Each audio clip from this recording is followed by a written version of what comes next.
आपण आलो आहोत सुंदर साळुंके यांच्या घरी. नमस्कार वहिनी. नमस्कार. कार्यक्रमात तुमचं स्वागत. तुमचंही स्वागत. थँक्यू. आम्हाला खूप आवडलं तुमचं माथेरान आणि मला वाटतं आधी तुमचं अभिनंदन करायला पाहिजे, कारण इतक्या सुंदर गावात तुम्ही राहताय. इतका म्हणजे जबरदस्त निसर्ग आहे इकडचा आणि मला वाटतं त्याच्यामुळे एक तर मुळात इथे वाहनं नाही आहेत, अजिबातच वाहतूक नाही. जे काय आहे ती एक तर पायपीट करायची किंवा घोडे किंवा रिक्षा ओढण्याची रिक्षा. हां, जी माणसंच ओढतात रिक्षा, ती खासियत आहे माथेरानची. तर त्यामुळे मेहनत प्रचंड होत असेल आणि त्याच्यामुळे भूकही खूप लागत असेल. लागतेच ना. पदार्थ काय आम्हाला तुम्ही शिकवणार? गुजराती पुरणपोळी. त्याचं साहित्य गुजराती पुरणपोळीचं जे काय आहे ते आम्हाला नीट सांगा. चालेल. सांगा. शिजवलेली चण्याची डाळ, मैदा, साखर, वेलची पावडर आणि मीठ. साहित्य आपण बघितलं काय काय घेतलं ते. आणि आता आधी काय करायचंय? मी हे पुरण, हे डाळ ह्याच्यात टाकायची. चणा डाळ ही आपण शिजवलेली आहे. शिजवलेली डाळ. चणा डाळ शिजायला तसा वेळ लागतो ना? हो हो. आधी भिजवली वगैरे होती का? नाही ना, डायरेक्ट शिजवली. डायरेक्ट. मला वाटतं दुपटीने पाणी लागतं. नाही, कुकरला घातली ना तर 3 शिट्ट्यात होऊन जाईल. हो. पण तुरी डाळीच्या पेक्षा थोडा जास्ती वेळ चणा डाळीला लागतो. हां.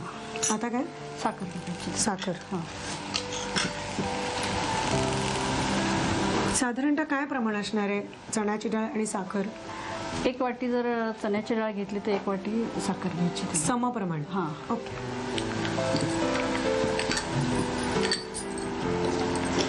हे आता घाटायला नाही लागणार आपल्याला? नाही, गुजराती पुरणपोळीला ही डाळ घाटत नाही. अच्छा, डायरेक्ट करायची? डायरेक्ट. म्हणजे उलट मेहनत खूपच कमी आहे. हो हो ना. हो. कारण आपली जी आपण पुरणपोळी करतो तर त्याला ते पुरण यंत्रातनं पूर्ण चणा डाळ आपल्याला काढून घ्यायला लागतं, जेणेकरून ती स्मूथ होईल, इवन एकसारखी. हे जास्ती फटाफट आहे. आणि आता हे चिमूटभर मीठ आणि वेलची पावडर. वेलची पावडर. हो, एवढं बस? हा, बस बस बस ना. आणि वेलची पावडर. वेलची पावडर. जायफळ वेलची आहे का फक्त वेलची? नाही, वेलची पावडर फक्त वेलची. एवढी लागेल ना? हो. बस बस. आता पूर्ण आळेपर्यंत शिजवून घ्यायची म्हणजे ती साखरमध्येच पूर्ण शिजली पाहिजे चणा डाळ, तेव्हाच तिला चव येणार चांगली. एरवी आपण जेव्हा नैवेद्याला पुरण करतो तर तेव्हा थोडंसं आगोड झालं तर चालतं, पण जेव्हा पुरणपोळीसाठी आपण करतो तेव्हा तर अजिबातच ते आगोड होऊन चालणार नाही, कारण ती पोळी फसेल. नाही का? झालं, अळलं लगेच अळलं. हो.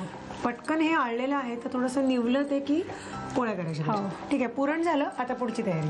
तर आता मैदा घेणार ना? हा, मैदा घेणार. अच्छा, फक्त मैदा असतो, म्हणजे गहू वगैरे घालतच नाहीत? नाही घालत. म्हणजे ही गुजराती पुरणपोळीला गहू घालायचे नाही, मैदाच घालायचा. हां, म्हणून ती जास्त खुसखुशीत होते. अच्छा, मला वाटलं की आपण म्हणजे त्याच्यामध्ये गव्हाचं पीठ पण घालतो की काय.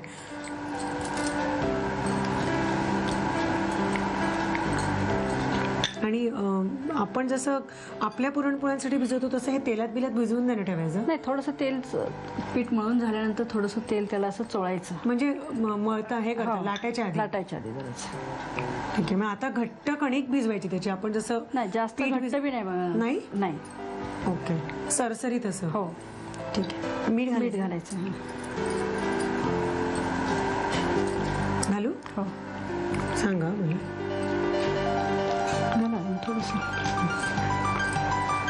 ठीक आहे. आपल्याला जसं आता म्हणजे सरसरीत पीठ पाहिजे, अगदी घट्ट नाही, कारण मग ते सारण भरून ती पसरणार नाही. हो, म्हणून थोडं मऊ पीठ छान पैकी. आणि भिजवून ठेवून पण द्यायचं का? हो. किती वेळ? 1 तासभर जर चांगलं पीठ भिजलं ना तर मग पुरणपोळी एकदम छान होते, खुसखुशीत अशी. ठीक आहे. जोपर्यंत असं पुरण गार होत असतं ना तर म्हणजे ऍक्च्युली काय करायचं, पीठ भिजवायचं आणि मग ठेवून द्यायचं आणि मग पुरण करायचं, म्हणजे ते मुरल्या जाईल चांगलं. हां, फक्त हे पीठ झाकून ठेवताना एक काळजी घ्यायची की ते ओल्या मलमलच्या कापडाखाली ठेवायचं, नाहीतर ते क्रॅक होतं, म्हणजे पीठ सुकत गेलं तर. पुरण आपण जे केलं ते तयार झालं आणि पीठ हे भिजवलं तेही तयार झालं. आता पुरणपोळी भरायची. आधी पीठ लागेल ना? हां, छान भिजलंय पीठ. तेलाचा थोडासा हात घ्यायचा, जेणेकरून ते आपल्याला हे असं झालंच पाहिजे ना. म्हणजे पुरणपोळीच्या पिठाची ही खासियत आहे, हे पीठ असंच झालं पाहिजे. हे तुम्ही बघताय तसं अशा प्रकारचंच ते पाहिजे, तरच ते व्यवस्थित होते पुरणपोळी ना. बरोबर. तुम्हाला आता परत तेलाचं बोट लावायचं नाही. आहे? पिठाचं वाटी तयार करायला हो, ना? वाटी तयार करायची अशी. पुरण घालू आता? हो, सांगा किती घालू तू? घाला अजून थोडं. थोडं नाही, घाला ना अजून. भरेल एवढं? हो हो ऍक्च्युली मैद्यामुळे ते आपल्याला भीती नाहीये हो. की फाटेल.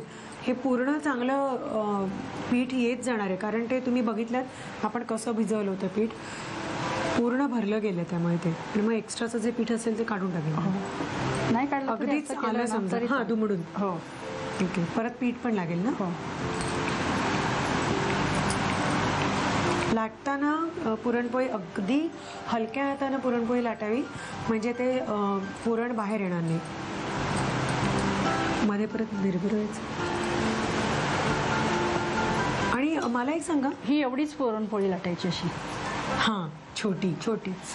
आणि जेव्हा तुम्ही हे भाजणार तव्यावरती, तेव्हा मला सांगा की तूप जे असतं, आता आपण आपल्या ज्या पुरणपोळ्या करतो मराठी स्टाईलच्या, तर तेव्हा काय आपण पुरणपोळ्या करताना तव्यावरती तूप घालून ते शेकत नाही, नाही. हे उतरल्यानंतर आपण तूप हां. घालतो. पण मग गुजराती लोक तव्यावरती पण तूप घालतात. आता नाही घालायचं, हे आता सुकीच भाजून घ्यायची हां. आणि मग तुपात तळून काढायची. तुपात तळून काढायची, म्हणून ती इतकी खुसखुशीत होते. खुसखुशीत होते. हो, मी तेच म्हटलं, कारण त्यांची अक्षरशः इतकं क्रिस्पी असतं कव्हर की पटकन ते अशी तुकडा तोडला जातो. हे असं वडीसारखंच होतं ऍक्च्युली पुरणपोळी ना. बरोबर आहे. ठीक आहे. मग आता आपण आधी भाजायची. हो, आणि नंतर मग तुपात तिला तळून काढायची. ओके, ती तयारी कर. वहिनी मला सांगा की आता ही तेलात तुम्ही भाजताय? नाही, ही अशी सुक्कीच भाजायची फक्त. अच्छा, आता काहीच नाही घालायचं? काहीच तेल नाही तूप. घालायचं. बरं, ठीक आहे. आणि मंद आचेवरती ती खुसखुशीत व्हायला हो. द्यायची. ठीक आहे. दोन्ही बाजूनी आपण आता नेहमीच्या पोळीसारखी भाजून घेऊया. समजा अगदी आपल्याला वाटलं अगदीच ती चिकटते, हा, तर मग थोडंसं तेल असं हां, सोडायचं त्याच्यावर. कारण पीठ जर कधी जास्ती चिकट वगैरे झालं असेल तर मग चिकटते ना. चिकटते. आता ती झाली असेल ना, परतूया.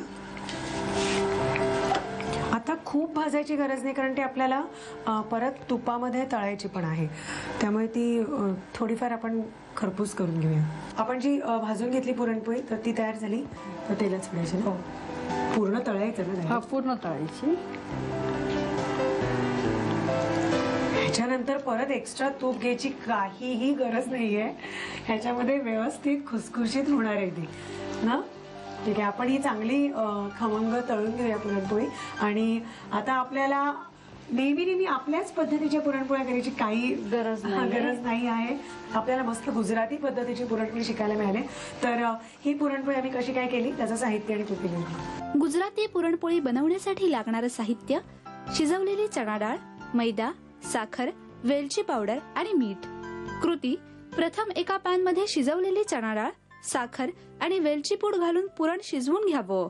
एका बाउल मध्ये मैदा घेऊन त्यामध्ये मीठ आणि पाणी घालून मऊसर कणिक भिजवून घ्यावी.